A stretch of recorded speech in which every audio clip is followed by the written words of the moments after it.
ಚಿತ್ಪ್ರಕಾಶಂಗೆ ಚಿರುಮುಕ್ತಿಕೋಶಂಗೆ ದುರಿತನಾಶಂಗೆ ಗಿರೀಶೋಮೇಶಂಗೆ ಗುರು ಶಂಭುವಿಗಂ ನಥ. ಶಿವಾದ್ವೈತ ವಿಷಣರಾಗಿರುವ ಸಿದ್ಧಾರೂಢರ ವಿದ್ಯಾವಾರಿಧಿಗಳು, ವಿದ್ಯಾವಾಚಸ್ಪತಿಗಳು, ನಿಗಮಾಗಮಗಳ ಸಮನ್ವಯ ಸಾರ್ವಭೌಮ ಗೀತಾ ಸರ್ವೋತ್ತಮಾಚಾರ್ಯ ಅಭಿನವ ಸಿದ್ಧಾರೂಢರೆಂದು ಬಿರುದಾಂಕಿತರಾದ ಪರಮ ಪೂಜ್ಯ ಶಟಸ್ಥಲ ಬ್ರಹ್ಮನಿಷ್ಠ ಶಂಭುಲಿಂಗಪ್ಪಾಜರ ಪಾದಗಳಲ್ಲಿ ಪ್ರಣಮಿಟ್ಟು ದಯಾರತ್ನ ಸಾಧು ಶ್ರೀ ಚಂದಾಚಿಯವರ ಬ್ರಹ್ಮನಿಷ್ಠ ಪಂಡಿತ್ ಪಿತಾಂಜಿಯವರ ಪಾದಗಳಲ್ಲಿ ಹತಮಸ್ತಕನಾಗಿ ಆಗಮದ ವಾಕ್ಯವನ್ನು ನಿಗಮಕ್ಕೆ ಬೆಸೆಯುವ ಭಗವೀರ ಶೈವ ಮೀಲಾದ ಸಿದ್ಧಾಂತ ಧಾಗು ಮಾಡಿದ ಶ್ರೀಮನ್ ನಿಜಗುಣ ಶಿವಗಳ ಪಾದಗಳಲ್ಲಿ ಶತಕೋಟಿ ಶರಭಾಗಿ ಹಾಗೂ ತಮ್ಮೆಲ್ಲರಲ್ಲಿ ನನ್ನ ಅನಂತ ಶರಣಾರ್ಥಿಗಳು. ಈ ಪೂರ್ವದಲ್ಲಿ ಏನು ಹೇಳಿದ್ರು ಅಂತಂದ್ರೆ, ಬ್ರಹ್ಮನಿಷ್ಠ ಪಂಡಿತ್ ಪಿತಾಂಬುಜರಿಂದ ರಚಿತವಾಗಿರತಕ್ಕಂಥ ಶ್ರೀ ವಿಚಾರ ಚಂದ್ರೋದಯ ಅಂತಕ್ಕಂಥ ಗ್ರಂಥದ ಶ್ರವಣೆಯಲ್ಲಿ ಕುಳಿತ್ರಿ. ಮೊದಲೇ ಕಲದ ಹೆಸರೇನ? ಉಪೋದ್ಘಾತ ವರ್ಣ. ಎರಡನೇ ಕಲ ಯಾವ್ದ್ರಿ? ಅದು ಅಪವಾದ. ಅದರ ಶ್ರವಣವು ಇವತ್ತ ಮುಕ್ತಾಗಿದೆ. ಪ್ರಪಂಚದ ಆರೋಪ ಮತ್ತು ಅಪವಾದ. ಇನ್ನು ಮೂರನೇ ಕಲ ಯಾವುದು? ದೇಹತ್ರಯಗಳಿಗೆ ನಾನು ದೃಷ್ಟ. ಈ ಮೂರನೇ ಕಲದ ಹೆಸರೇನ್ರಿ? ದೇಹತ್ರಯಗಳಿಗೆ ನಾನು ದೃಷ್ಟ. ಮೂರು ದೇಹಗಳಿಗೆ ನಾ ಏನದನ್ರಿ? ದ್ರಷ್ಟ. ನಾನು ಅನ್ನೋ ಶಬ್ದದ ಅರ್ಥ ಏನು? ಹೌದಿಲ್ಲ? ನಾನು ಅನ್ನೋ ಶಬ್ದದ ಅರ್ಥ ಆತ್ಮ. ಅಜ್ಞಾನ ಕಾಲಕ್ಕೆ ನಾನು ಅನ್ನೋ ಶಬ್ದಕ್ಕೆ ಅರ್ಥಕ್ಕೆ ಏನ್ ಮಾಡ್ತಿದ್ರಿ? ಜೀವ ಅರ್ಥ ಮಾಡ್ತಿದ್ವಿ. ಮೂರು ಕೂಡಿಸಿ ಅರ್ಥ ಮಾಡ್ತೀವಿ. ಇಲ್ಲಿ ನಾನು ಅನ್ನೋ ಶಬ್ದಕ್ಕೆ ಅರ್ಥ ಏನ್ ಮಾಡ್ಬೇಕ್ರಿ? ಆತ್ಮ. ಆತ್ಮ ಅಂದ್ರೆ ಎದಕ್ಕೆ ಅನ್ಬೇಕು? ಉಪಯುಕ್ತ ಚೇತನ ಆತ್ಮ, ಜೀವ ಸಾಕ್ಷಿ ಕೂಟಸ್ಥ ಆತ್ಮ. ನಾನು ಅಂದ್ರೆ ಇಲ್ಲಿ ಆತ್ಮ ಏನ್ ಮಾಡ್ತಾನೆ ಅಂದ್ರೆ ಮೂರು ದೇಹತ್ರಯಗಳನ್ನ ಏನ್ ಮಾಡ್ತಾರ್ರಿ? ಅರಿತಾನ. ಅರಿಯೋಂಗ ಏನಂತೀರಿ? ಅರಿಸಿಕೊಳ್ಳುವುದಕ್ಕ ದೃಶ್ಯ. ಮೂರು ದೇಹಗಳ ದೃಶ್ಯ ಯಾರಿಂದ? ಆತ್ಮಗೆ. ಆತ್ಮ ಏನಾದರೂ ಮೂರು ದೇಹಗಳನ್ನು ಅರಿಯುವನಾದ್ದರಿಂದ ದೃಷ್ಟ ಆತ. ಆದ್ದರಿಂದ ಮೂರನೇ ಕಲದ ಹೆಸರೇನ್ರಿ? ನಾನು ದೇಹತ್ರಯಗಳಿಗೆ ನಾನು ದೃಷ್ಟ. ಮೂರು ದೇಹಗಳಿಗೆ ನಾನು ದೃಷ್ಟ. ಆತ್ಮ ಸ್ವರೂಪನಾದ ನಾ ಮೂರು ದೇಹಗಳಿಗೆ ಏನಂದ್ರೆ ದೃಷ್ಟ. ಅದನ್ನು ಅವುಗಳನ್ನು ಅರಿತನು ಅಂತ ಹೇಳಿದ್ರಿ.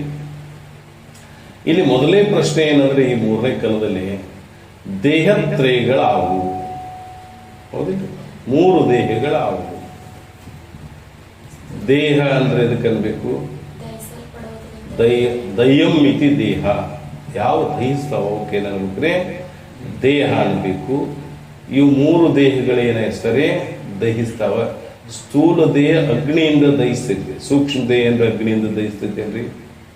ನೀವು ಯಾರ ಅಗ್ನಿ ಒಳಗೆ ಬಿದ್ದವ್ರು ನೋಡಿದ್ರೆ ಸ್ಥೂಲ ದೇಹ ದಹಿಸ್ತೈತೆ, ಸೂಕ್ಷ್ಮ ದೇಹ ಗಮನ ಮಾಡಿ. ನಾಶಕತೆನ ಅಗ್ನಿಯಿಂದ ದಹಿಸ್ತೈತೇನ? ಮತ್ತು ದಯಂ ಮಿತಿ ದೇಹ ಅಂದ್ರೆ ಏನಾಯ್ತು? ಸೂಕ್ಷ್ಮ ದೇಹದಲ್ಲಿ ಲಕ್ಷಣ ಬಿತ್ತರಿ. ಅದಕ್ಕೆ ಏನಾಗೈತಿ ಅಂದ್ರೆ ಸ್ಥೂಲ ದೇಹ ಈ ಅಗ್ನಿಯಿಂದ ದಹಿಸಿದ, ಸೂಕ್ಷ್ಮ ದೇಹ ಜ್ಞಾನ ರೂಪ ಅಗ್ನಿಯಿಂದ ಏನಾಗಿದ್ರೆ ಅದು ದಹಿಸ್ತೈತಿ. ಅದಕ್ಕೆ ಈ ಉಳಿದ ಎರಡು ದೇಹ ಜ್ಞಾನ ರೂಪ ಅಗ್ನಿಯಿಂದ ದಹಿಸ್ತಾವ. ಅದಕ್ಕೆ ದಯಂ ಮಿತಿ ದೇಹ ಅಂದ್ರೆ ಯಾವುದು ದಹಿಸ್ತೈತಿ ಅದಕ್ಕೆ ದೇಹ. ಅಂತ ದೇಹಗಳೆಷ್ಟು? ಮೂರು. ಅವು ಯಾವುವು? ಅಂತ ದೇಹಗಳೆಷ್ಟೇ? ಮೂರು. ಯಾವಂದ್ರ ಸ್ಥೂಲ ದೇಹ. ಸ್ಥೂಲ ಅಂದ್ರೆ ಇಂದ್ರಿಗೆ ಗೋಚರ ಆಗುವುದರಿಂದ ಸ್ಥೂಲ ಅಂದ್ರೆ, ಇಂದ್ರಿಗೆ ಅಗೋಚರ ಆಗುವುದರಿಂದ ಸೂಕ್ಷ್ಮ ಅಂದ್ರೆ, ಮುಂದ ಎರಡಕ್ಕೂ ಕಾರಣ ಆಗಿದ್ರಿಂದ ಕಾರಣ ದೇಹ ಅಂತ ಹೇಳಿದ್ರಿ.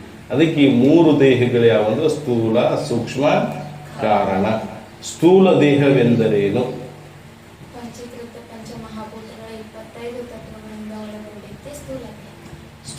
ಸ್ಥೂಲ ಎದಕ್ಕೆ ಅನ್ಬೇಕಂದ್ರೆ ಈ ದೇಹಕ್ಕೆ. ಯಾಕೆ ಇಂದ್ರಿಯಗಳಿಗೆ ಗೋಚರ ಸ್ಥೂಲ ಅಂದ್ರೆ. ಇದಕ್ಕೆ ಲಕ್ಷಣ ಏನ್ ಹೇಳ್ತಾರೆ? ಪಂಚೀಕೃತ ಪಂಚಮಹಾಭೂತಗಳ 25 ತತ್ವಗಳಿಂದೊಡಗೂಡಿದ್ದೆ. ಪಂಚವಿಂಶತಿ ತತ್ವ ಅಂದ್ರೆ 25 ತತ್ವಗಳಿಂದೊಡಗೂಡಿದ್ದೆ ಸ್ಥೂಲ ದೇಹ. ಹೌದ್ರಿ? ಪಂಚಮಹಾಭೂತಗಳು ಯಾವುವು? ಪಂಚಮಹಾಭೂತಗಳೇ ಎಷ್ಟು ಐದಲ್ಲ? ಆಕಾಶ, ಆಕಾಶಕ್ಕೆ ಅಲ್ಲಿ ಯಾಜ್ಞವಲ್ಕ್ಯರ ಮೈತ್ರಿ ವರಸಮಾಧ್ಯ ಇದ್ದೆ ಇಲ್ಲಿ ಪರಮಾನುಭೂತಿ ಹೇಳತ್ತೆ ಆಕಾಶದ ಕರಿಬೇಕು. ಸುಶಿರ ರೂಪಾಗಿ, ಸುಸ್ಥಿರ ಸೂಕ್ಷ್ಮವಾಗಿ, ಭರಿತವಾಗಿ, ವರಶಬ್ದ ಗುಣವಿತವಾಗಿರಲದು ನಲನೆ ಮೈತ್ರಿ ಅಂಬರವಿಂದರಿ. ಅಂಬರ ಇದಕ್ಕೆ ಅನ್ಬೇಕು, ಆಕಾಶ ಅದಕ್ಕೆ ಸುಶಿರ ರೂಪಾಗಿ, ಸೂಕ್ಷ್ಮ ಶಬ್ದ ಗುಣ ಉಳ್ಳದ್ದಾಗಿರೋದ್ರಿಂದ ಇದಕ್ಕೇನಿದ್ರೆ ಆಕಾಶ ಅಂತ ಹೇಳಿದ್ರೆ. ಅದಕ್ಕೆ ಶಬ್ದ ಗುಣಯುಕ್ತ ಆಕಾಶ. ಶಬ್ದ ಗುಣ ಉಳ್ಳದ್ದು ಏನಿದ್ರೆ ಆಕಾಶ. ಶಬ್ದ ಗುಣ ಒಂದೇ ಇರ್ತದೆ, ಉಳಿದ ಗುಣಗಳು ಇರುವುದಿಲ್ಲ.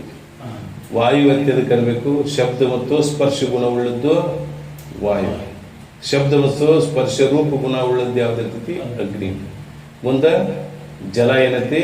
ರಸ ಸಮೇತ ನಾಲ್ಕು, ಶಬ್ದ ಸ್ಪರ್ಶ ರೂಪ. ಈ ನಾಲ್ಕು ಗುಣ ಉಳ್ಳದ್ದು ಯಾವ್ದಿರ್ತೈತಿ? ಜಲ ಇರ್ತದೆ. ಈ 5 ಗುಣ ಉಳ್ಳದ್ದು ಶಬ್ದ ಸ್ಪರ್ಶ ರೂಪ ರಸ ಗಂಧ ಇದ್ದದ್ದು ಪೃಥ್ವಿ. ಹಿಂಗ ಪಂಡಿತ್ ಪಿತಾಮಹರು ಒಂದು ಕಡೆ ಲಕ್ಷಣ ಮಾಡ್ತಾರೆ. ಶಬ್ದ ಗುಣಯುಕ್ತ ಉಳ್ಳದ್ದು ಆಕಾಶ, ಶಬ್ದ ಸ್ಪರ್ಶ ಗುಣಯುಕ್ತ ಉಳ್ಳದ್ದು ವಾಯು. ಈ ಪಂಚಮಹಾಭೂತಗಳು ಯಾವುದು? ಆಕಾಶ, ವಾಯು, ಅಗ್ನಿ, ಜಲ, ಪೃಥ್ವಿ ಅಂತಕ್ಕಂಥ ಪಂಚಮಹಾಭೂತಗಳು. ಏನಂದಾರ ಸ್ಥೂಲ ಶರೀರ ಲಕ್ಷ್ಯ ಮಾಡುವಾಗ? ಪಂಚೀಕೃತ ಪಂಚಮಹಾಭೂತಗಳ 25 ತತ್ವಗಳಿಂದ ಒಳಗೂಡಿದ್ದೆ ಸ್ಥೂಲ ಶರೀರ. ಪಂಚೀಕೃತ ಪಂಚಮಹಾಭೂತಗಳು. ಪಂಚಮಹಾಭೂತಗಳಂದ್ರೆ ಏನ? ಇವು ಹೇಳಿದ್ವಿ, ಆಕಾಶ, ವಾಯು, ಜಲ, ಪೃಥ್ವಿ. ಇವು ಪಂಚಮಹಾಭೂತಗಳು ಪಂಚೀಕರಣ ಆಗದೂ ಇರ್ಬೋದು, ಆಗಿದ್ದು ಇರ್ಬೋದು. ಅರೆ ಇಲ್ಲಿ ಹೇಳುವುದೇನ? ಪಂಚಮಹಾಭೂತಗಳ ಪಂಚೀಕರಣ ಆಗದೇ ಇರೋದು ಸೂಕ್ಷ್ಮ ಇರ್ತದೆ. ಪಂಚೀಕರಣ ಮಾಡಲ್ಪಟ್ಟ ಭೂತಗಳಿಗೆ ಏನಂತೀರಿ? ಪಂಚೀಕೃತ ಭೂತ. ಎದಕ್ಕೆ ಅನ್ಬೇಕು? ಪಂಚೀಕರಣ ಮಾಡಲ್ಪಟ್ಟ ಭೂತಗಳಿಗೆ ಏನಂದ್ರೆ ಪಂಚೀಕೃತ ಭೂತಗಳಿದೆ. ಅದಕ್ಕೆ ಇಲ್ಲಿ ಏನಂತಾರ? ಪಂಚೀಕೃತ ಪಂಚಮಹಾಭೂತಗಳ. ಎಂಥ ಭೂತಗಳಿದೆ? ಪಂಚೀಕೃತ ಪಂಚಮಹಾಭೂತಗಳ 25 ತತ್ವಗಳಿಂದ ಒಳಗೂಡಿದ್ದೆ ಸ್ಥೂಲ ಶರೀರ. ಆ 25 ತತ್ವಗಳು ಯಾವುವು? ಆಕಾಶದ್ದು 5, ವಾಯುವಿನ 5, ಅಗ್ನಿ 5, ಜಲದ 5, ಪೃಥ್ವಿ 5. 5 25 ತತ್ವ ಅಲ್ಲ. ಅವು ಆಕಾಶದ 5 ತತ್ವಗಳು ಯಾವುವು?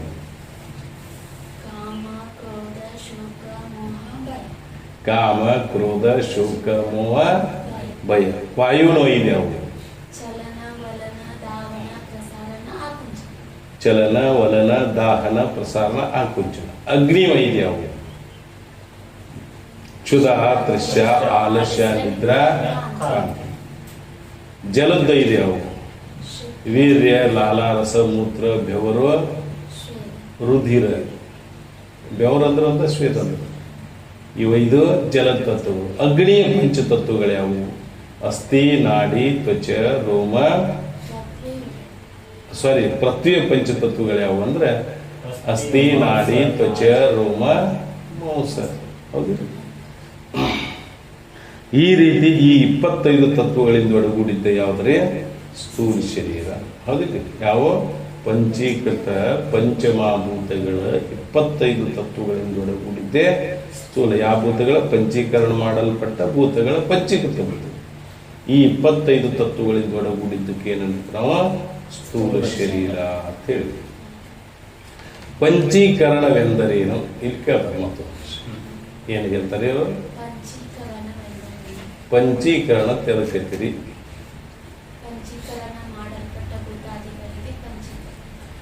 ಪಂಚೀಕೃತ ಭೂತ ಅಲ್ಲ ಕೇಳ್ಬೋದು. ಪಂಚೀಕರಣ ಮಾಡಲ್ಪಟ್ಟ ಭೂತಗಳಿಗೆ ಪಂಚೀಕೃತ ಭೂತ.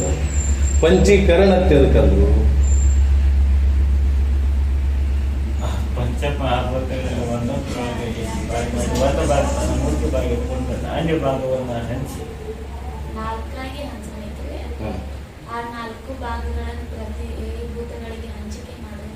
ಪಂಚೀಕರಣ.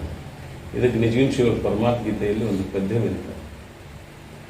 ಭೇದಗಳರಿ ಭೂತಗಳೈದು ಶೋಧಿಷಣ ಇದೆ ಇದೊಂದೊಂದೈದು ಸಮಭಾಗದಳೊಂದೆರಡಾಗಿ ಎರಡಲ್ಲಿ ಒಂದು ಅಂಶ ನೆಲೆಯಾಗಿ ಉಳಿದರ್ಥ ಅಂಶವು ನಾಲ್ಕಾಗಿ ತಿಳಿ ಭಾಗ ಮಾಡುವ ಸಮನಾಗಿ ನೆಲೆಯಾಗಿರ್ತ ಎ ಅಂಶಗಳು ಉಳಿದ ನಿಜಾಂಶ ಕರುಳು ಬೆರಕೆಯಿನ ಇದೆ ಇದೊಂದೊಂದೈದು ವಿರುಚಿಸಿ ತತ್ವ ವಿಮೂಷತೆ 25 ತತ್ವ ಸಮಷ್ಟಿ ಅಂತನೂ ಆಯಿತು, ಈ ತೆರದಿ ಪಂಚೆ ಕೃತವಾಯಿತು ಅಂತ ಹೇಳ್ತಾರೆ. ಅದನ್ನ ನೀವು ಏನು ಹೇಳಿದ್ರಿ ಈಗ, ಪ್ರತಿಯೊಂದು ಭೂತಗಳಲ್ಲಿ ಎಷ್ಟು ಭೂತದಾವೆ? ಎಷ್ಟು ಭೂತದಾವೆ? ಪ್ರತಿಯೊಂದು ಭೂತಗಳಲ್ಲಿ ಎರಡೆರಡು ಭಾಗಗಳನ್ನು ಮಾಡಲು ದಶಭಾಗಗಳಾದವು.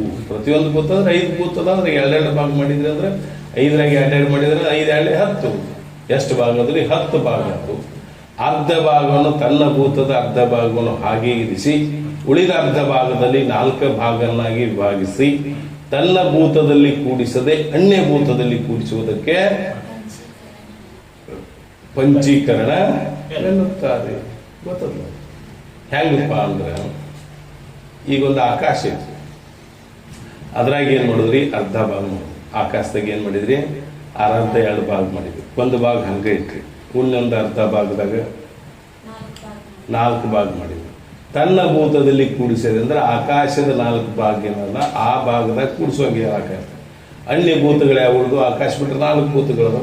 ಆ ಒಂದೊಂದು ಭಾಗವನ್ನು, ಒಂದು ಭಾಗ ಜಲದ, ಒಂದು ಭಾಗ ವಾಯುವಿನಲ್ಲಿ, ಒಂದು ಭಾಗ ಅಗ್ನಿಯಲ್ಲಿ, ಒಂದು ಭಾಗ ಜಲದಲ್ಲಿ, ಒಂದು ಭಾಗ ಪೃಥ್ವಿಯಲ್ಲಿ, ಹಿಂಗೆ ಪ್ರತಿಯೊಂದು ಭೂತಗಳನ್ನು ಕೂಡಿಸೋದಕ್ಕೆ ಏನಂದ್ರೆ ಇದಕ್ಕೆ ಪಂಚೀಕರಣ ಅಂತ ಹೇಳಿದೆ. ಇದಕ್ಕೆ ಪಂಚೀಕರಣ ಅಂದ್ರೆ ಇದಕ್ಕೆ ಶಂಭುಲಿಂಗಪ್ಪಾಜಿ ಅವರು ದೋಷ ಕೊಟ್ಟಾರೆ. ಅಥವಾ ಸಾಧು ನಿಚ್ಚಲ್ ಅದೇ ಪಂಡಿತ್ ತಾವು ದೋಷ ಹೇಳಿ ವಿಚಾರ ಸಾಗರ ಮತ್ತೊಂದು ರೀತಿ ಪಂಚೀಕರಣ ಹೇಳ್ತಾರೆ. ಏನು ದೋಷ ಅಂತಂದ್ರೆ ಪಂಡಿತ್ ತಾಮಜಿಯವರು ಏನು ಕೊಡ್ತಾರೆ ಅಂದ್ರೆ, ಇಷ್ಟೆಲ್ಲ ಮಾಡಿದ ಮೇಲೆ ಅರ್ಧ ಭಾಗ ಏನ್ರಿ ತನ್ನ ಭಾಗ, ಅರ್ಧ ಭಾಗ ಅನ್ಯ ಭೂತದ ಭಾಗ ಕೂಡ್ಕೊಂಡಿದೆ ಆತ. ಒಂದು ಭೂತ ಮಾತ್ರ ಪೂರ್ಣ ಕಡೆ ಹಿಂಗೆ ಹೇಳಿದ್ರಿ ಅಂದ್ರೆ, ಈಗ ಅರ್ಧ ಗ್ಲಾಸ್ನಾಗ ಒಂದು ಬಣ್ಣ ಹಾಕ್ರಿ, ಇನ್ನು ಅರ್ಧ ಗ್ಲಾಸ್ ಬೇರೆ ಬಣ್ಣ ತಂದು ಹಾಕಿದ್ರಿ ಅಂದ್ರೆ ಅದು ಮೊದಲಿದ್ದು ಬಣ್ಣದ ಸತ್ತ ಕಳ್ಕೊತೈತಿಲ್ಲ, ಇನ್ನು ಅರ್ಧ ಕುಡಿದ್ರೆ ಸತ್ತ ಕಳ್ಕೊತೈತಿ. ಹಂಗೆ ನೀವು ಅರ್ಧ ಭಾಗ ತಂದು ಅನ್ಯದ್ರ ಅರ್ಧ ಭಾಗ ತಂದು ಕೂಡಿಸಿದ್ರಿ ಅಂದ್ರೆ ಆಕಾಶ ಆಕಾಶಾಗಿ ತೋರ್ಬಾರ್ದು, ವಾಯು ವಾಯುವಾಗಿ ತೋರ್ಬಾರ್ದು, ಅಗ್ನಿ ಅಗ್ನಿಯಾಗಿ ತೋರ್ಬಾರ್ದು. ಮತ್ತೆ ಹೆಂಗಿದ್ದು ಹಂಗೆ ಗೋಚರ ಪಂಡಿತ್ ಪಿತಾಂಬಜಿಯವರು ಇದಕ್ಕೇನು ಮಾಡ್ಯಾರೆ, ಹಿಂಗೆ ದೋಷ ಕೊಟ್ಟು ಅವ್ರು ಏನು ಮಾಡ್ತಾರೆ, ಒಂದು ಭೂತದಲ್ಲಿ 25 ಭಾಗಗಳು ಮಾಡಿ 20 ಭಾಗ ಹಂಗೆ ಇರಿಸಿ 5 ಭಾಗ ಹೊರಗೆ ತೆಗೆದು ತನ್ನ ಭೂತದಿಂದ ಎಲ್ಲ ಭೂತ ಕೂಡಿಸೋಕೆ ಅವರು ಪಂಚೀಕರಣ. ತಂದೆ ಆದ 21 ಭಾಗ, ಉಳಿದ ಭಾಗದ 4 ಅಂಶ ಇರುವುದರಿಂದ ಈ ಭಾವ ಪ್ರಬಲ ಆಕತಿ, ಅವು ಗೌಣ ಆಕವ. ಹಿಂಗೆ ಕೂಡಿಸೋದ್ರಿಂದ ಏನು ಸಮಸ್ಯೆ ಆಗೋದಿಲ್ಲ ಅಂತೇಳಿ ಅದೇ ಪಂಡಿತ್ ಪಿತಾಂಬಜಿ ಮತ್ತೆ ಹಿಂಗೂ ಪಂಚೀಕರಣ ಮಾಡ್ತಾರೆ. ಇಲ್ಲೇ ಶಂಭುಲಿಂಗಪ್ಪಾಜಿಯವರು ಏನು ಮಾಡ್ತಾರೆ ಅಂತಂದ್ರೆ, ನೀವು ಅರ್ಧ ಭಾಗ ಏನಾಗಿತ್ರಿ? ಶೋಕ್ ಆಗೈತೆ, ಅರ್ಧ ಭಾಗ ಶೋಕ್ ಹೇಳಿ. ಇನ್ನು 4 ಭಾಗ ಎಲ್ಲಿರ್ತದೆ ಕೂಡಿಸೋರು? ಮುಖ್ಯ ಭಾಗ ಅರ್ಧ ಶೋಕ್ ಅಂತ ಮಾಡ್ತೀವಿ, ಮುಗೀತಿ, ಶೋಕ್ ಆಗಿ ಹೋಗ್ತದ. ಇನ್ನು ಕುಡ್ಸಾಕ ಜಾಗ ಎಲ್ಲೈತಿ? ಹೇಳೋದೇ ಇಲ್ಲ. ಇದು ಅರ್ಧ ಐತಿ, ಇದ್ರಾಗ 4 ಭಾಗ ಮಾಡಿರಿ. ಇದು ಅರ್ಧ ಭಾಗ ಏನಾಗಿರ್ತೈತಿ? ಶೋಕ್ ಆಗಿರ್ತೈತಿ. ಇದ್ರಾಗ 4 ಭಾಗ ಮಾಡಿದ್ರೆ ಒಂದೊಂದು ಇದನ್ನೇಲಿ ಹಣ್ಣಿ ಭೂತದ 4 ಭಾಗ ತಂದು ಕುಡ್ಸಾಕ ಜಾಗ ಐತಿ? ಇವನು ಮಾಡಿದ್ರಿ ಅರ್ಧ ಭಾಗ ಬೇಕಲ್ಲ, ಇಲ್ಲ ಅರ್ಧ ಭಾಗ ಮುಖ್ಯ ಅಂಶ ಆಗಿ ಹೋಗ್ಯಾವ. ಅರ್ಧ ಭಾಗ ಶೋಕ್ ಆಗೈತಿ, ಅನ್ಯ ಭೂತದ 4 ಭಾಗ ಬಂದು ಎಲ್ಲಿ ಕೊಡ್ಬೇಕು? ಈ ಭೂತದ 4 ಭಾಗ ಕೊಡ್ರಿ, ಇದು ಅದ್ರ ಅಲ್ಲಿ ಹೋಗಕ್ಕೆ ಜಾಗ ಇಲ್ಲ, ಅಲ್ಲಿಯೂ ಬಂದು ಇಲ್ಲಿ ಕೊಡ್ಬೇಕಲ್ಲ, ಎಲ್ಲಿ ಜಾಗ ಐತಿ? ಇಲ್ಲ. ಅದಕ್ಕೆ ದೋಷ ಬರ್ತದೆ ಅಂತ ಅಪ್ಪಾಜಿಯವರು ಏನು ಮಾಡ್ತಾರೆ ಅಂದ್ರೆ, ಎಷ್ಟು ಭಾಗ ಮಾಡ್ತಾರೆ? 6 ಭಾಗ ಮಾಡ್ತಾರೆ ಒಂದು ಭೂತದಲ್ಲಿ. ಎಷ್ಟು ಭಾಗ ಮಾಡ್ತಾರೆ? 6 ಭಾಗ ಮಾಡ್ತಾರೆ. ಹೆಂಗೆ 6 ಭಾಗ ಮಾಡ್ತಾರೆ ಅಂದ್ರೆ, ಒಂದು ಪೂರ್ಣ ಭೂತ ಅಂದ್ರೆ ಅದು ಪೂರ್ಣ ಕೋಣ ಎಷ್ಟಿರ್ತೈತೆ ಅದಕ್ಕೆ ಪೂರ್ಣ ಭೂತ ಅಂತ. ಕೋಣ ಗೊತ್ತೈತಿ? ಕೋಣಗಳು ಎಷ್ಟು? ಲಘು ಕೋನ, ಲಂಬ ಕೋನ, ವಿಶಾಲ ಕೋನ, ಸರಳ ಕೋನ, ಸರಳಾಧಿಕ ಕೋನ, ಪೂರ್ಣ ಕೋನ. ಒಂದು ಪೂರ್ಣ ಕೋನ ಎಷ್ಟು ಡಿಗ್ರಿ ಇರ್ತದೆ? 360 ಡಿಗ್ರಿ ಇರ್ತದೆ. ಇದ್ರಾಗ ಏನು ಮಾಡ್ತಾರೆ? 123 ಭಾಗ ಏನು ಮಾಡ್ಬೇಕ್ರಿ? 123 ಭಾಗ ಮಾಡಬೇಕು. ಒಂದು 120 ಹಂಗೆ ಇಡಬೇಕು, ಇನ್ನೊಂದು 120 ಏನಿರ್ತಿಲ್ಲ, ಅದ್ರಾಗ 30 4 ಭಾಗ ಮಾಡಿ 3 ಇನ್ನೊಂದು 120 ಅಂದ್ರೆ 30 4 ಭಾಗ ಮಾಡಿ ಈ 34 ಭಾಗ ಆ ಕಾಡಿ ಹೋಗ್ತಾವು. ಆ ಕಾಡಿ 4 ಭಾಗ ಬಂದು ಇಲ್ಲಿಂದ 4 ಭಾಗದ ಮಾಡಿದ್ಲೆ 33 ಡಿಗ್ರಿ 4 ಭಾಗ ಮಾಡಿದ್ಲೆ ಅವು 4 ಭಾಗ ಬಂದಿಲ್ಲೇ ಕೂಡ್ತಾವು. ಅರ್ಧ ಭಾಗ ಏನೈತಿ ನಾವು 120 ಮುಖ್ಯ ಅಂಶ ಐತಿ, ಅದು ಶೋಕಾಗಿ ಹೋಗ್ತೈತಿ. ಕೂಡಾಕ ಇಲ್ಲಿ ಏನಿರ್ತೈತಿ ಇನ್ನು 120 ಅಂಶ ಐತಿಲ್ಲ, ಅವಕಾಶ ಇರ್ತೈತಿ. ಹಿಂಗೆ ಮಾಡಿದ್ರೆ ಏನಾಗೋದಿಲ್ಲ, ದೋಷ ಬರುವುದಿಲ್ಲ ಅಂತ ಹೇಳಿ ಯಾರಂತಾರೆ ಶಂಭುಲಿಂಗಪ್ಪಾಜಿಯವರು ನಿರೂಪಣೆ ಮಾಡ್ತಾರೆ. ಹೌದು, ಕೆಲವ್ರು ಏನಂತಾರೆ ಅಂದ್ರೆ ನೀವು ಮಾಡಿದ್ದು ಪಂಚೀಕರಣ ಏನ ನವಮೀಕರಣ 9 ಭಾಗ ಅದು ಇದ್ರೆ ಹೌದಿಲ್ರಿ.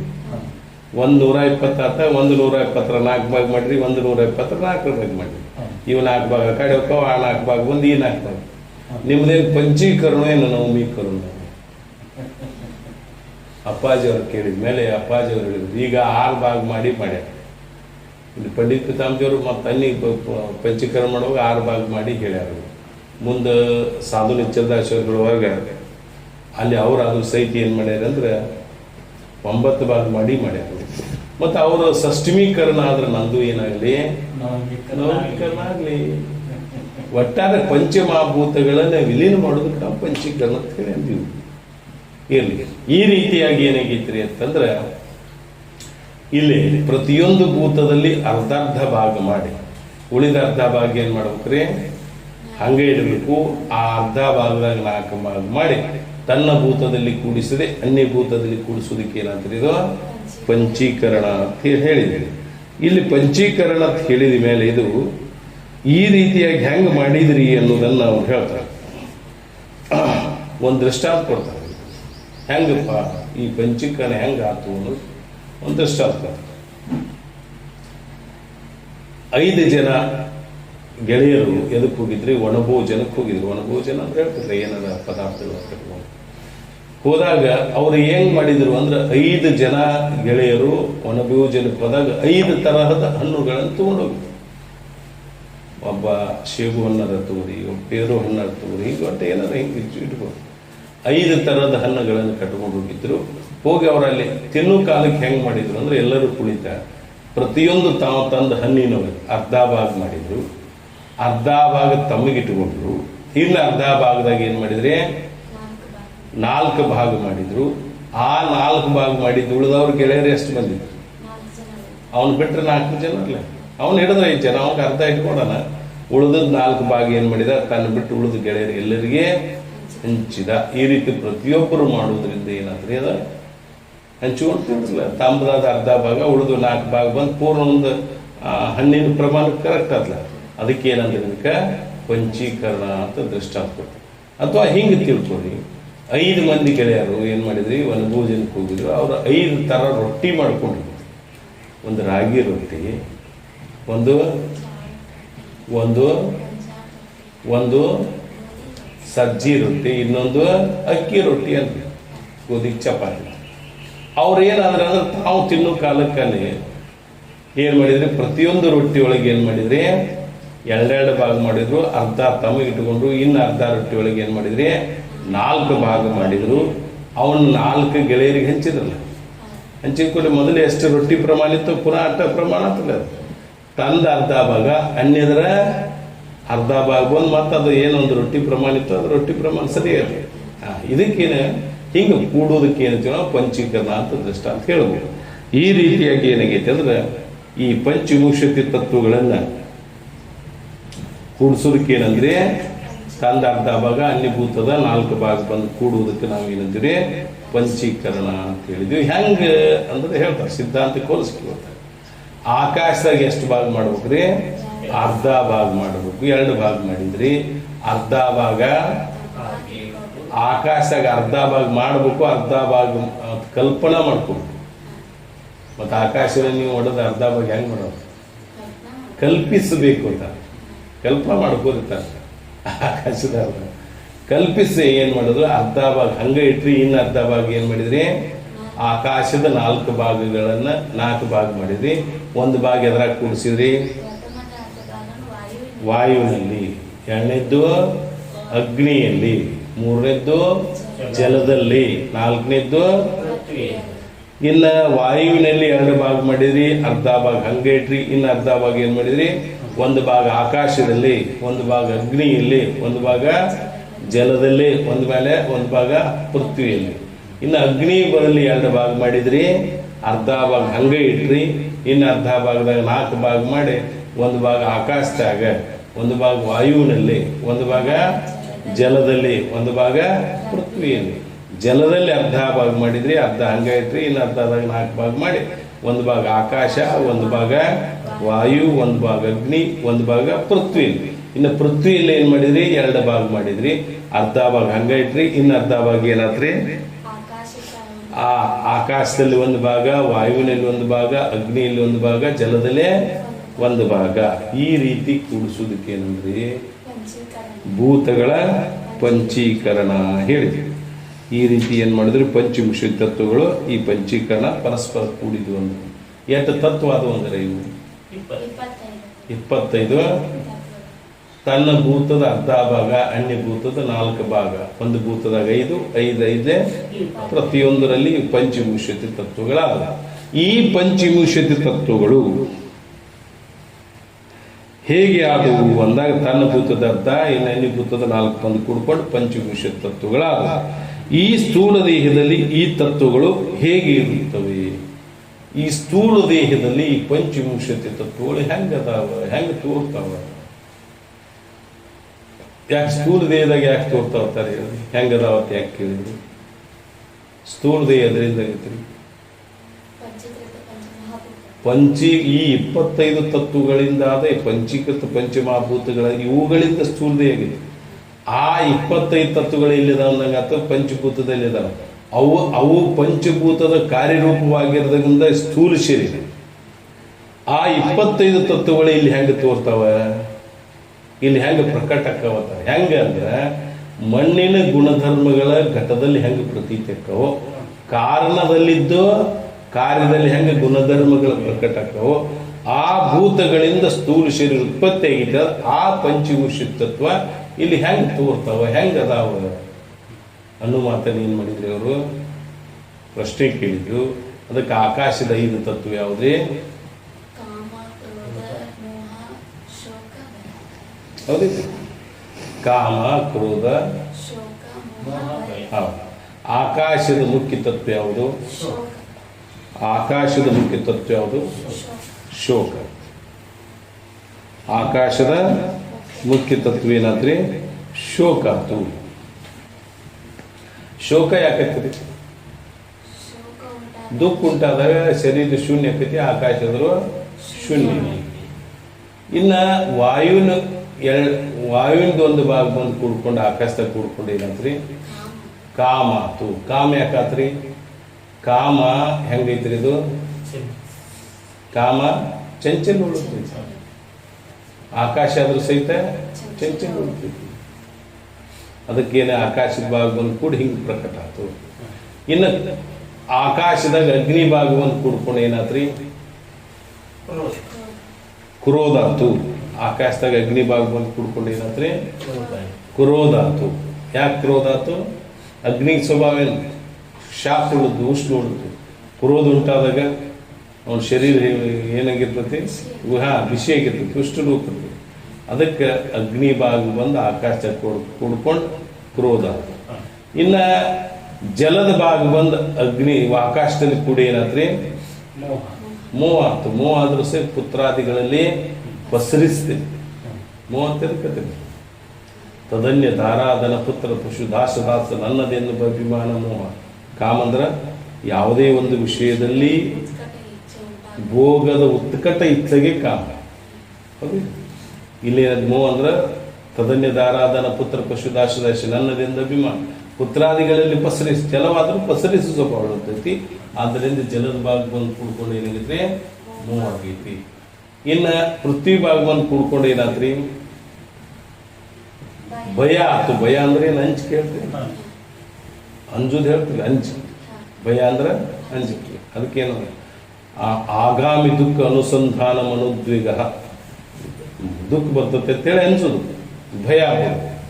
ಅದಕ್ಕಿಲ್ಲ ಏನಾಗೈತಿ ಅಂತಂದ್ರೆ ಅದು ಯಾಕೆ ಭಯ ಉಂಟಾದಾಗ ಶರೀರ ಜಡ. ಹೌದಿಲ್ಲ? ಪೃಥ್ವಿ ಆದ್ರೂ ಸಹಿತ ಏನಾಗಿದ್ರೆ ಜಡ ಐತಿ. ಈ ರೀತಿಯಾಗಿನೇ ಅನ್ಯಭೂತಗಳ 4 ಭಾಗ ತನ್ನ ಭಾಗ ಕೂಡ್ಕೊಂಡು ಇಲ್ಲಿ ಏನಾಯ್ತು ಹಿಂಗೆ ಹೆಂಗೆ ಪ್ರಕಟ ಆಕ್ಕವ ಅಂದ್ರೆ ಹಿಂಗೆ ಸ್ಥೂಲ ಶರೀರದಾಗ ಕಾಮ ಕ್ರೋಧ ಶೋಕ ಮೋಹ ಭಯರೂಪದಿಂದ ಹಿಂಗೆ ಪ್ರಕಟ ಆಕ್ಕವ ತೋರ್ತಕ್ಕೆ. ಇನ್ನು ವಾಯುವಿನ 5 ಭಾಗ ಯಾವ್ದ್ರಿ? ಚಲನ ವಲನ ದಾಹನ ಪ್ರಸಾರಣ ಆಕುಂಚನ. ಅದರ ಅರ್ಧ ಭಾಗ ಯಾವುದು? ಮುಖ್ಯ ಭಾಗ ಯಾವುದು? ದಾಹನ. ದಾಹನ ಓಡುದು, ಹೌದಿಲ್ರಿ? ವಾಯು ಆದರೂ ದಾಹನ ಸ್ವಭಾವ ಇರ್ತೈತಿ, ಅದರ ಮುಖ್ಯ ಭಾಗ ದಾಹನ. ಇನ್ನು ಆ ವಾಯುವಿನಲ್ಲಿ ಆಕಾಶ ಭಾಗ ಬಂದು ಕೂತ್ಕೊಂಡು ಏನಂತ್ರಿ? ಪ್ರಸಾರಣ. ಆಕಾಶ ಒಂದು ಕಡೆ ಪ್ರಸರಣ ಐತಲ್ಲ, ಹೌದಿಲ್ರಿ? ಪ್ರಸಾರಣ. ಅಗ್ನಿ ಬಾಗ್ಕೊಂಡು ಕೂಡ್ಕೊಂಡು ಏನಾದ್ರಿ? ವಾಯುವಿನಲ್ಲೇ ವಲನ. ವಲನ ಅಂದ್ರೆ ಒಳ್ದಾಡ್ತದೆ, ಹೌದಿಲ್ರಿ? ವಾಯು ಆದರೂ ಹೊಲ್ದಾಡ್ತೈತಿ, ವಲನ ಅಂದ್ರೆ ಅಗ್ನಿ ಆದ್ರೂ ಹೊಲ್ದಾಡ್ತದೆ. ನೀವು ಶರೀರ ನೋಡ್ರಿ, ಗಟ್ಟಿಯಾಗಿ ಹಿಡ್ಕೊಂಡ್ರಿ ಸರಿಯಾಗಿ ನಿಂದ್ರಿಸಿ ಅಂದ್ರೆ ನಿಂದಿರ್ತೈತೇನ್ರಿ? ಒಟ್ಟು ಅಡಿಗಾಡೋದು ಅದ್ರ ಸ್ವಭಾವ. ಅಡಿಗಾಡ್ಲಾರ್ದಂಗೆ ನಿಂದ್ರೆ ಅಂದ್ರೆ ಒಟ್ಟು ಅಡಿಗಾಡ್ಲಾರ್ದಂಗೆ ನಿಂದ್ರಕ್ಕೆ ಬಿಡ್ಬೇಕು. ಹಂಗೇನೈತ್ರಿ? ವಲನ ಆಕೈತಿ ಅಂದ್ರೆ ಎದ್ರ ಸ್ವಭಾವ? ಇದು ಅಗ್ನಿಯ ಬಂದು ಕೂಡ್ಕೊಂಡು ವಲನ ಅಂತ. ಮುಂದೆ ಜಲದ ಭಾಗ ಅಂತರೂ ಮುಖ್ಯ ಭಾಗ ದಾಹನ. ವಾಯುವಿನ ಭಾಗ ಅಂತರೂ ಮುಖ್ಯ ಭಾಗ ದಾಹನ. ಇನ್ನು ಜಲದ ಭಾಗ ಕೂಡ್ಕೊಂಡು ಏನಾತ್ರಿ?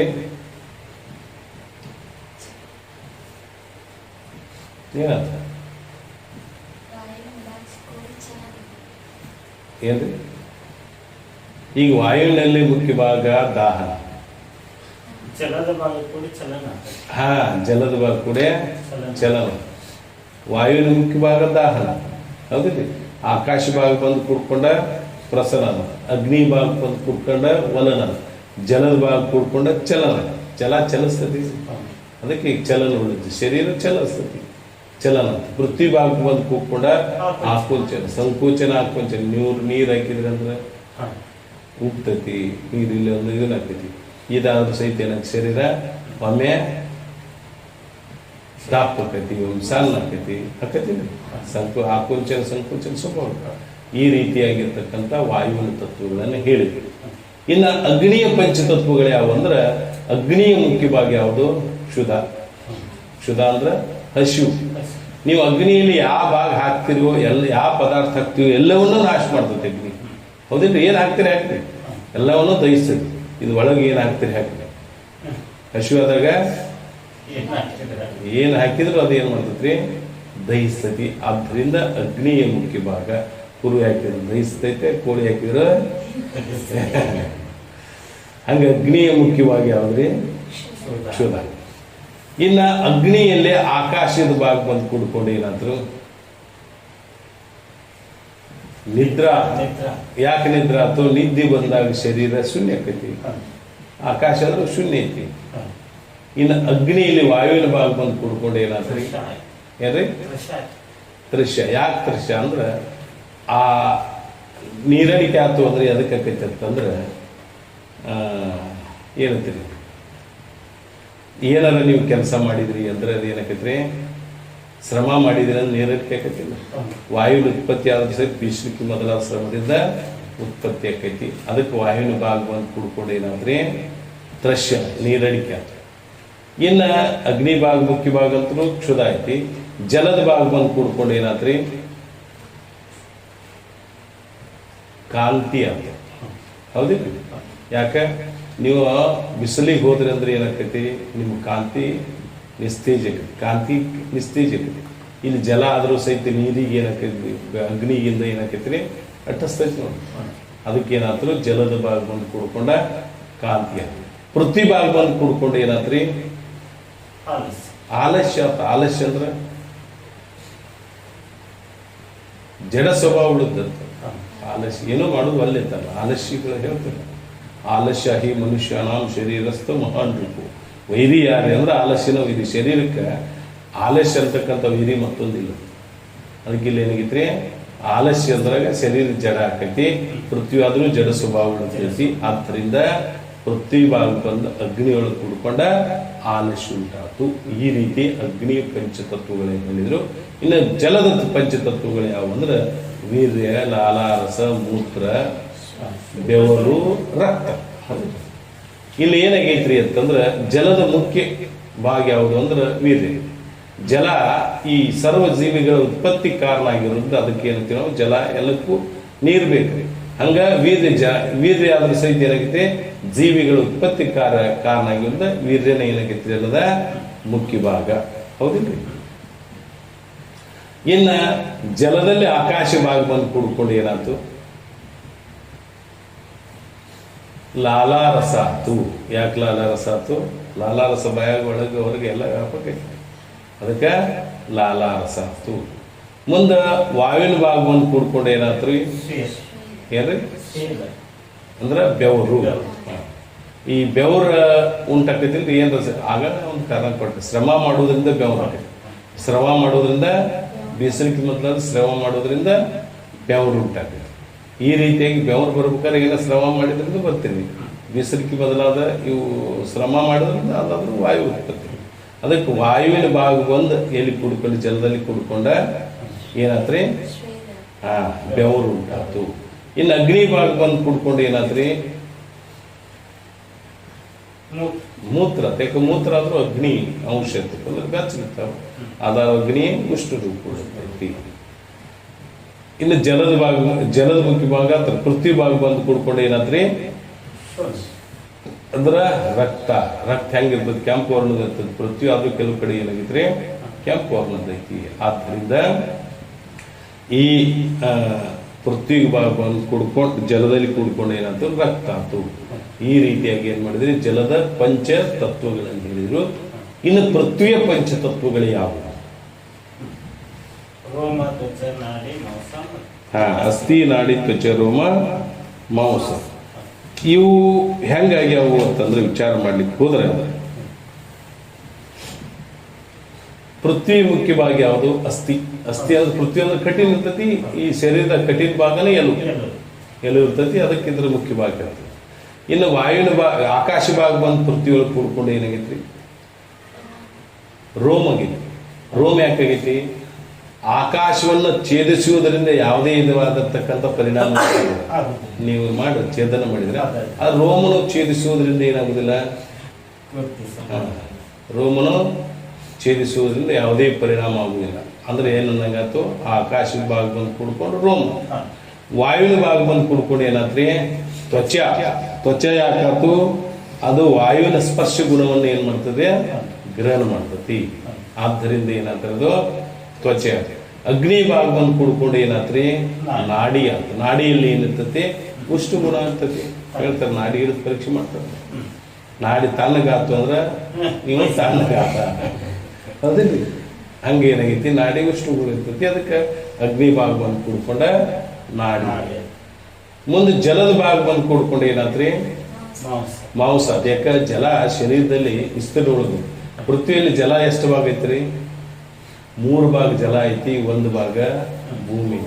ಇಲ್ಲಿ ಆದ್ರೂ ಸಹಿತ ಮಾಂಸ ಹೆಚ್ಚಿನ ಭಾಗ ಇರ್ತೈತಿ. ಆದ್ದರಿಂದ ಇಲ್ಲಿ ಆದ್ರೂ ಸಹಿತ ಮಾಂಸ ಅಂದ್ರೆ ಜಲದ ಭಾಗ ಬಂದು ಕುಡ್ಕೊಂಡು ಮಾಂಸ. ಮತ್ತು ಪೃಥ್ವಿ ಭಾಗ ಅಂದ್ರೂ ಅಸ್ಥಿ. ಈ ರೀತಿಯಾಗಿರ್ತಕ್ಕಂಥ ಪಂಚವಿಂಶತಿ ತತ್ವಗಳು ಎಲ್ಲಿ ಪ್ರಕಟ ಆದ್ರೆ? ಸ್ಥೂಲ ದೇಹದಲ್ಲಿ ಹಿಂಗ ಪ್ರಕಟ. ಯಾಕೆ ಇಲ್ಲಿ ಪ್ರಕಟ ಅಂದ್ರೆ ಹೇಳ್ರಿ? ಇಲ್ಲಿ ಎದರಿಂದ ಉಂಟಾಗ ಅಂದ್ರೆ ಪಂಚೀಕೃತ ಪಂಚಮಹಾಭೂತಗಳ ಕಾರ್ಯನ ಸ್ಥೂಲ ಶರೀರ. ಕೆಲವರು ಹೇಳ್ತಾರೆ ಈ ಪಂಚೀಕರಣ ಮಾಡಲ್ಪಟ್ಟ ಈ ಪಂಚವಿಂಶ ತತ್ವ ನೇರವಾಗಿ ಸ್ಥೂಲ ಶರೀರಕ್ಕೆ ಹೇಳ್ಕೊಡ್ತಾರೆ. ಇಲ್ಲಿ ಹೆಂಗ್ ಕೊಟ್ಟಿಲ್ಲ ಪಂಡಿತ? ಇಲ್ಲಿ ಏನಂತಾರೆ? ಪಂಚೀಕೃತ ಪಂಚಮಹಾಭೂತಗಳು ಈ ಪಂಚೀಕರಣ ಮಾಡಿದ ಕೂಡಲೇ ಪಂಚಮಹಾಭೂತ ಅವುಗಳಿಂದ ಏನು ಉಂಟಾಗೈತ್ರಿ? ಸ್ಥೂಲ ಶರೀರ ಉಂಟಾಗೈತಿ. ಆ ಪಂಚವಿಂಶ ತತ್ವ ಇಲ್ಲಿ ಹೆಂಗ್ ತೋರ್ತಾವ? ಕಾರಣದ ಗುಣಗಳ ಕಾರ್ಯದಲ್ಲಿ ಹೆಂಗೆ ತೋರ್ತಾವ ಆ ರೀತಿ ಪಂಚವಿಂಶತಿ ತತ್ವಗಳು ಎಲ್ಲಿ ತೋರಾಕತ್ತಾರೆ? ಸ್ಥೂಲ ಶರೀರದಲ್ಲಿ ತೋರ್ತಾವ. ಅವ ಆಕಾಶದ 5, ಅಗ್ನಿ ಹಿಂಗೆ ಪ್ರತಿಯೊಂದು 5 ರೀತಿಯಿಂದ ಸ್ಥೂಲ ಶರೀರದಲ್ಲಿ ಏನಾಗ್ಯಾವ್ರೆ? ತೋರಾಕತ್ತಾವ. ಈ ರೀತಿಯಾಗಿ ಏನ್ ಮಾಡಿದ್ರು ಅಂದ್ರೆ ಪಂಚವಿಂಶತಿ ತತ್ವಗಳು ಹೆಂಗದಾವ ಅಂತ ಹೇಳಿದ್ರು. ಈ ಪಂಚವಿಂಶತಿ ತತ್ವಗಳು ಏನಲ್ಲ, ತಿಳಿಯುವುದರಿಂದ ಏನು ಉಪಯೋಗ ಆಯ್ತು? ಉಪಯೋಗ ಬೇಕಲ್ಲ, ತಿಳಿಯುವುದರಿಂದ ಪ್ರಯೋಜನ ಬೇಕಲ್ಲ. ಈ ಪಂಚವಿಂಶತಿ ತತ್ವಗಳು ನಾ ಅಲ್ಲವೋ ನನ್ನಲ್ಲ. ಯಾಕೆ?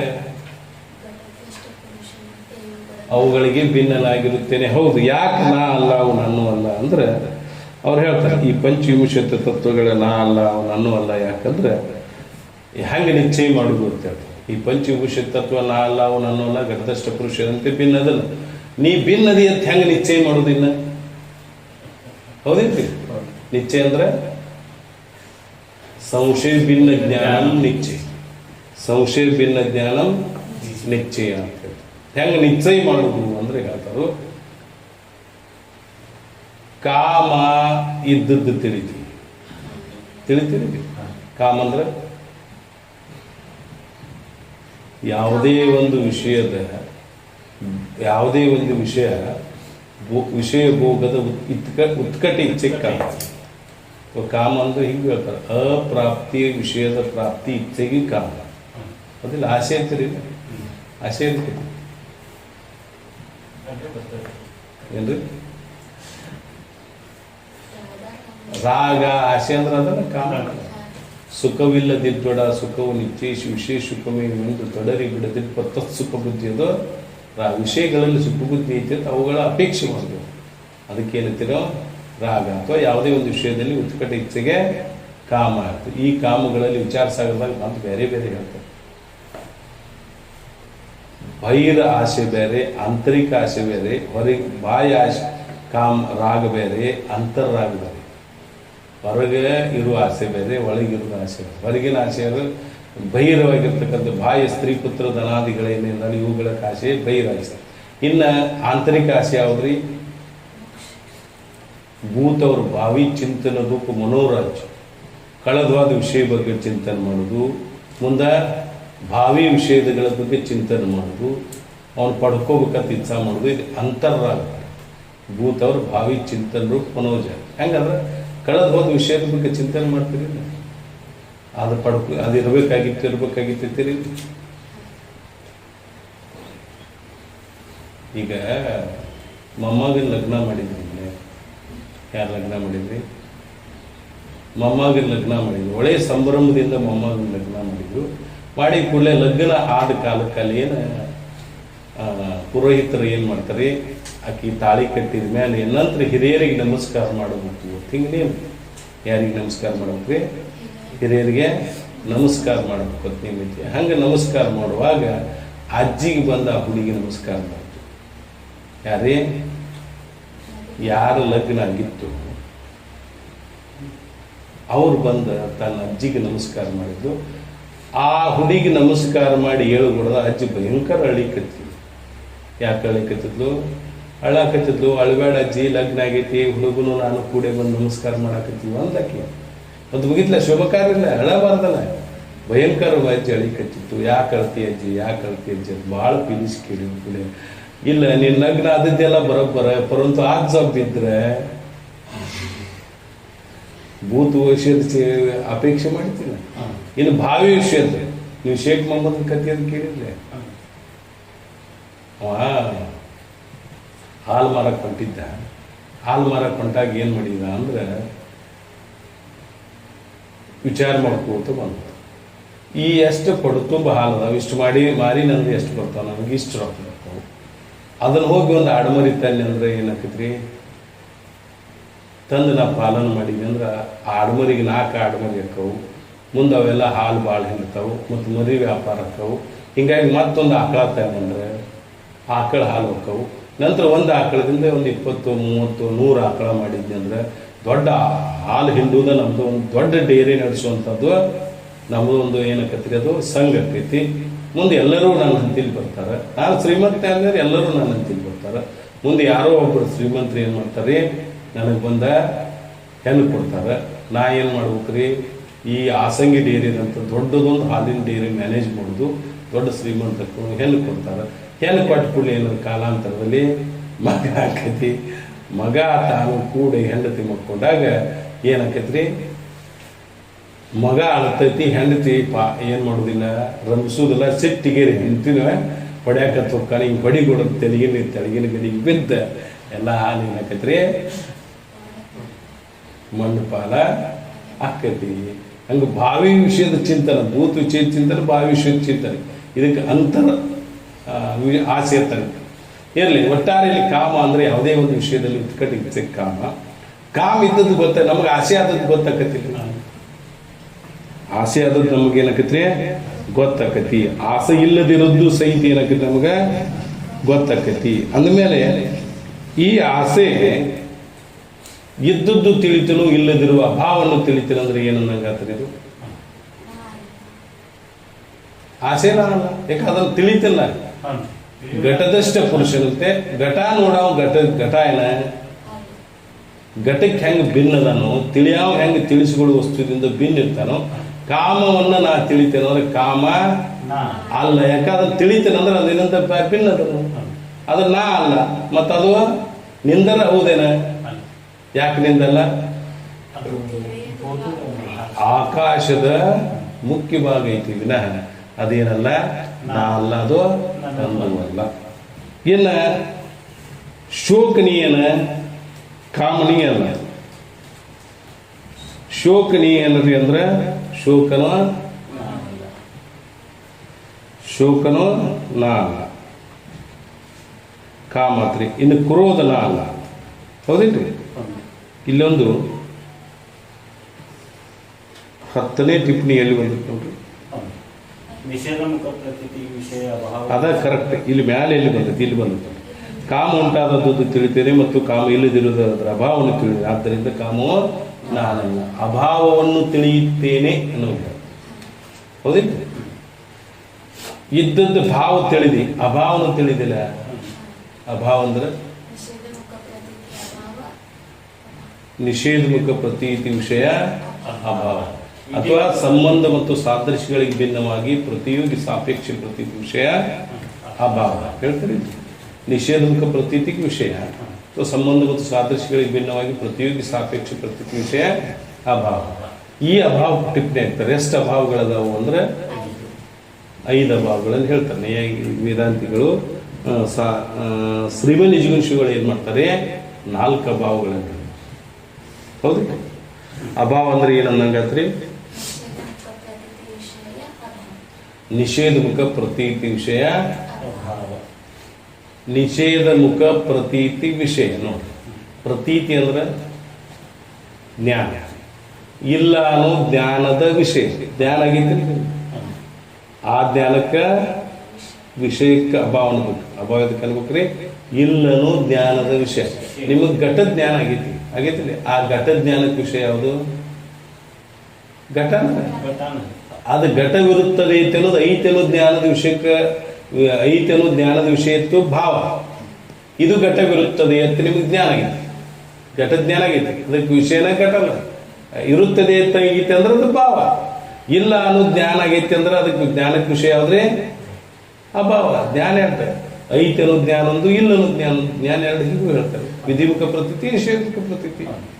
ಐತೆ ಅನ್ನೋ ಜ್ಞಾನ ಆಯ್ತು, ಅದು ಭಾವ.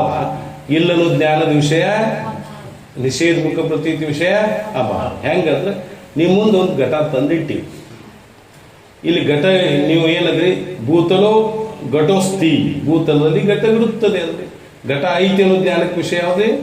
ಘಟನಲ್ಲ, ಭಾವರೂಪ ಘಟನಲ್ಲ. ಭೂತಲೋ ಘಟೋ ನಾಸ್ತಿ ಅಂದ್ರೆ ಭೂತಲದಲ್ಲಿ ಘಟ ಇಲ್ಲ ಅಂದ್ರೆ ಅದಕ್ಕೇನೈತ್ರಿ? ಇಲ್ಲ ಅನ್ನೋ ಜ್ಞಾನಕ್ಕೆ ವಿಷಯಕ್ಕಲ್ಲೇ ಅಭಾವ. ಅದು ಮೊದಲು ಘಟ ಭಾವ ಇತ್ತು, ಅದು ಇಲ್ಲ ಅಂದ್ರೆ ಅಲ್ಲಿ ಏನೈತೆ ಅನ್ನಂಗತ್ರಿ? ಈಗ ಅಲ್ಲಿ ಏನೈತೆ ಅನ್ನಂಗತ್ತ?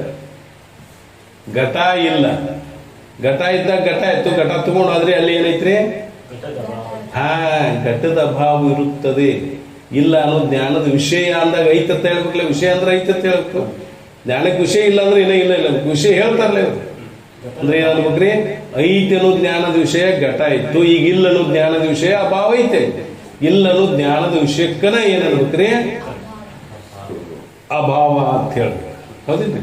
ಈ ಅಭಾವಗಳು ಎಷ್ಟು ಪ್ರಕಾರದ ಅಂದ್ರೆ 5 ಪ್ರಕಾರ.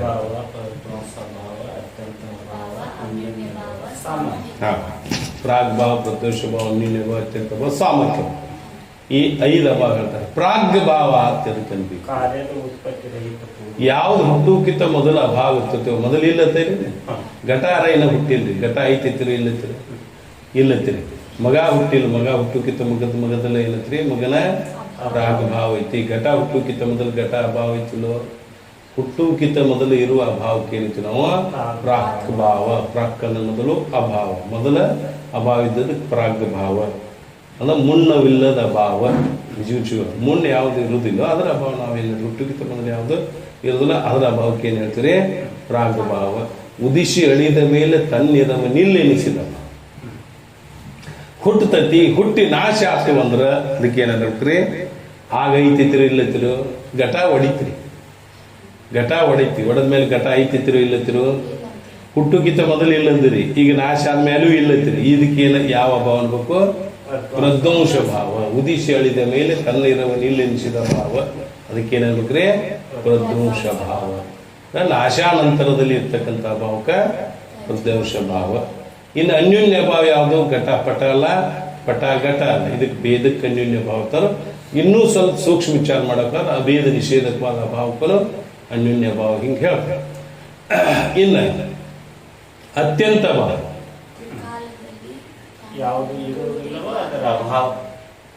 ತ್ರಿಕಾಲದಲ್ಲಿ ಯಾವ್ದಿರುವುದಿಲ್ಲೋ ಅದಕ್ಕೆ ಅಭಾವ ಅನ್ಬೇಕು ಅದರ ಅಭಾವ ಹೆಂಗೆ ಹೇಳ್ರಿ. ಬಂಜಿ ಮಗ ಮಲ್ಕೊಂಬ ಅದಾವಲ್ರಿ ಯಾವಾಗಲೂ ಇಲ್ಲ ಅವಕ್ಕೆ ಅಭಾವ ಅನ್ಬೇಕು ಆ ಪದಾರ್ಥದ ಅಭಾವ ಯಾವ್ದು ಇರುವುದಿಲ್ಲೋ ಅದರ ಅಭಾವ. ಬಂಜಿ ಮಗ ಮಲ್ಕೊಂಬ ಇಲ್ಲಿ ಯಾವಾಗಲೂ ಅದರ ಅಭಾವ ಹೇಳ್ತೀವಿ ಅಂದ್ರೆ ಅತ್ಯಂತ ಬಂದ್ರೆ ಯಾವಾಗಲೂ ಇರ್ತಕ್ಕಂಥ ಅಭಾವ. ಅತ್ಯಂತ ಭಾವ ಅಂದ್ರೆ ಇದು ಯಾವಾಗಲೂ ಇರ್ಬೇಕು ಅಭಾವ. ಹುಟ್ಟುಕಿತ ಮೊದಲಟ್ಟ ಅಭಾವ ಇತ್ತು ಪ್ರಾಗ್ ಅಭಾವ ಅಂದ್ರೆ ಹುಟ್ಟಿದ ಮೇಲೆ ನಾಶ ಆಗ್ತದೆ ನಂತರ ಘಟನಾಶ ಆದ್ಮೇಲೆ ಹುಡ್ತೀವಿ ಅದಕ್ಕೆ ಪ್ರದೋಷ ಭಾವ ಹೇಳಿದ್ವಿ. ಇದು ಹಂಗಿಲ್ಲ ನೋಡ ಯಾವಾಗಲೂ ಇರುವ ಅಭಾವ ಇದು. ಅದಕ್ಕೊಂದು ಉದಾಹರಣೆ ಕೊಡ್ತಾರೆ. ವಾಯು ರೂಪಂ ನಾಸ್ತಿ ವಾಯುವಿನಲ್ಲಿ ಏನಿಲ್ರಿ ರೂಪ ಇರುವುದಿಲ್ಲ. ವಾಯುವಿನಲ್ಲಿ ರೂಪ ಐತೆನ ಯಾವ ಕಾಲಕ್ಕರ ಇರ್ತೈತೆನ ವಾಯುವಿನಲ್ಲಿ ಯಾವ ಗುಣ ಐತೆ ಶಬ್ದ ಸ್ಪರ್ಶ ಗುಣ ಅಷ್ಟೇ ಐತೆ ವಿನಃ ರೂಪ ಗುಣ ವಾಯುವಿನಲ್ಲಿಲ್ಲ. ಆಕಾಶದಲ್ಲಿ ಸ್ಪರ್ಶ ಗುಣನೂ ಇಲ್ಲ ಹೌದಿಲ್ಲ ಇರಲಿ. ವಾಯುವಿನಲ್ಲಿ ಏನು ರೂಪ ಗುಣ ಯಾವಾಗಾರ ಐತೆ ಅನ್ನೋದ್ರೆ ಯಾವ ಕಾಲಕ್ಕೂ ಇಲ್ಲ. ರೂಪ ಗುಣ ಯಾವಾಗೂ ಇಲ್ಲ. ಆ ರೂಪದ ಅಭಾವ ಆ ವಾಯುವಿನಲ್ಲಿ ಏನಿರ್ತೈತೆ ಯಾವಾಗಲೂ ಇರ್ತಕ್ಕಂಥ ಅಭಾವಕ್ಕೆ ಏನನ್ಬೇಕು ನೀವು ಅತ್ಯಂತ ಭಾವ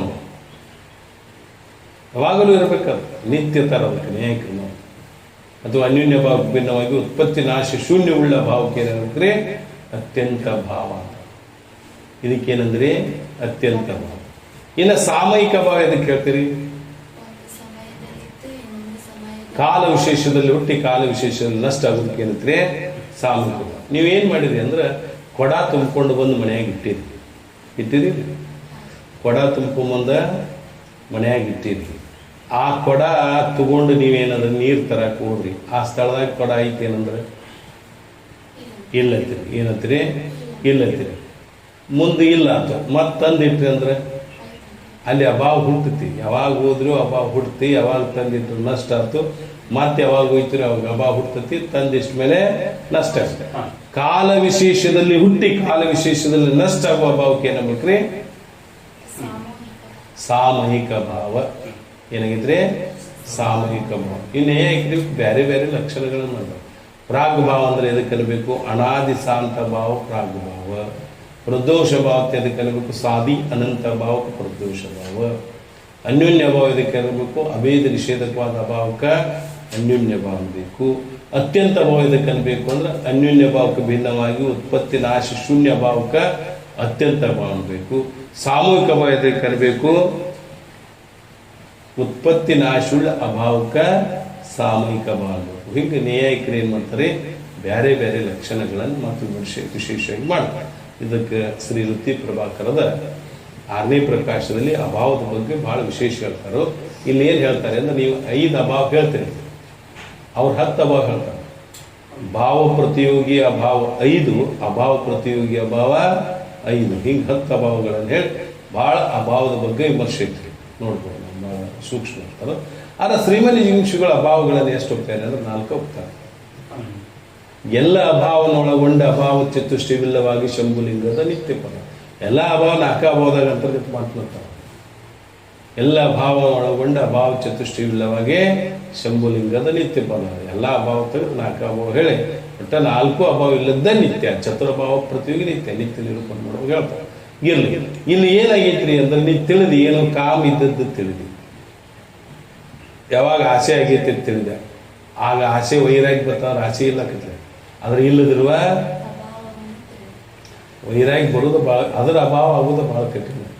ಯಾಕ್ರಿ ಆಸೆದ ಅಭಾವ ಆಗೋದು ಭಾಳ ಕಠಿಣ. ಇದು ಅದಕ್ಕೆ ಆಸೆ ಇಲ್ಲ ಅನ್ನೋದ್ರ ಅಭಾವನೂ ತಿಳಿದು, ಆಸೆ ಇದ್ದದ್ದು ತಿಳಿದು ಮತ್ತು ಇಲ್ಲದಿರುವ ಅಭಾವನೂ ಎರಡು ತಿಳಿಯಾಕತಿ. ಅದು ತಿಳಿಯತಕ್ಕಂಥ ಏನೈತಿ, ವಸ್ತುವಿನ ಭಾವ ಅಭಾವ ತಿಳಿತಿ ಅಂದ್ರೆ ಇದು ತಿಳಿಯತಕ್ಕಂಥ ಏನಿದ್ರೆ ಘಟದೃಷ್ಟ ಪುರುಷನಂತೆ ಭಿನ್ನದಿ. ಘಟ ನೋಡೋ ಹೆಂಗೆ ಘಟ ಅನ್ನೋ, ಘಟ ಅರಿತಕ್ಕಂಥ ವ್ಯಕ್ತಿ ಹೆಂಗೆ ಘಟ ಅನ್ನೋ, ಹಂಗೆ ಈ ಕಾಮಕ್ರೋಧಾದಿಗಳನ್ನು ತಿಳಿತಕ್ಕಂಥ ನೀ ಏನಲ್ಲ ಕಾಮ ಅಲ್ಲ.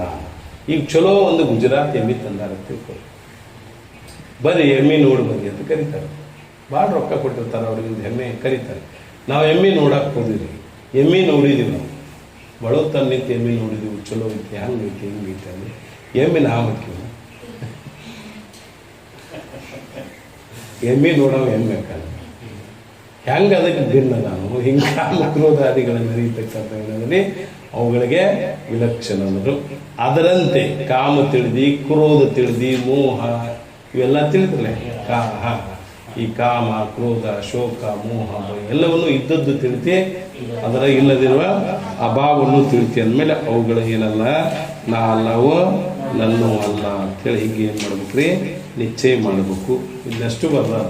ಯಾಕೆ ಬರ್ದಾರ ಅಂದ್ರೆ ನಾ ಅನ್ನೋದು ದೃಢ ಬುದ್ಧಿ ಐತಿ, ಅದು ಹೋಗ್ಲಿ ಒಳ್ಳೆ ಒಳ್ಳೆ ಶ್ರವಣ ಮಾಡಲಿ ಅಂತ ಹೇಳಿ ಬರ್ದಾರ, ಹೆಚ್ಚಿಗೆ ಬರ್ದಾರ. ಅದನ್ನ ನೀವೇನು ಮಾಡ್ರಿ ಓದ್ರಿ. ಜೈ ಮಂಗಲಂ ಜೈ ತಾಸ